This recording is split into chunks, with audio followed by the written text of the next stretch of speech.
C'est un parcours qui se termine en apothéose pour ces ingénieurs et finalistes de l'École nationale supérieure polytechnique, l'un des établissements de l'université Marien Ngouabi. Après tant d'années d'études, la République du Congo a tenu à les honorer ce 29 juillet par une cérémonie de remise de diplômes et de gratification. Dotés des compétences théoriques et pratiques couronnées de succès, ces ingénieurs, dont le Congo peut en être désormais fier, se disent prêts à mettre leur expertise dans le monde professionnel. Grâce à notre formation, nous sommes aujourd'hui capables de suivre et accompagner un projet bien déterminé depuis son élaboration jusqu'à sa mise en œuvre. D'être à même d'identifier les divers dysfonctionnements techniques liés au lancement d'un projet et œuvrer à leur résolution.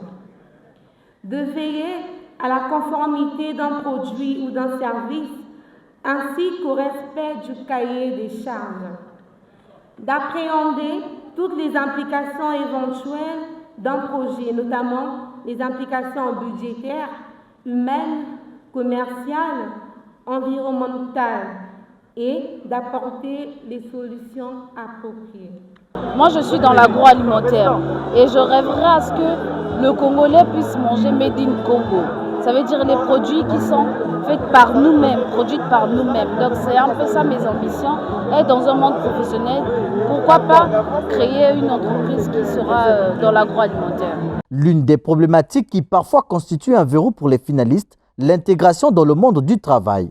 Pas de souci pour ces derniers, l'association Fusion, partenaire du dit établissement, jouera de pont afin de mettre à leur disposition des opportunités professionnelles. Déjà, je tiens à féliciter toute la promotion, tous les lauréats.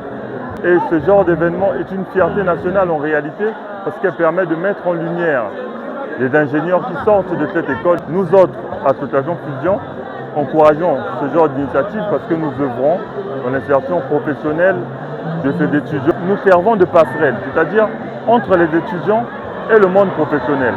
Nous œuvrons largement à accompagner les étudiants en ce qui concerne la mise à disposition du matériel, de travaux pratiques aux étudiants, aussi dans l'obtention de stages ou dans l'obtention d'emplois, de débouchés, contrats à durée déterminée ou indéterminée. La République du Congo célèbre aujourd'hui l'excellence et le mérite d'une élite capable de jouer sa partition dans le processus de développement qui passe aussi par l'ingénierie. Vision partagée par la ministre de l'Enseignement supérieur, de la Recherche scientifique et de l'Innovation technologique. Le développement ne peut que passer par l'ingénierie.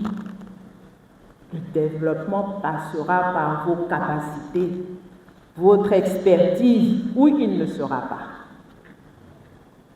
Je voudrais donc me réjouir de cette première promotion et je ne doute pas qu'il sera suivi de plusieurs.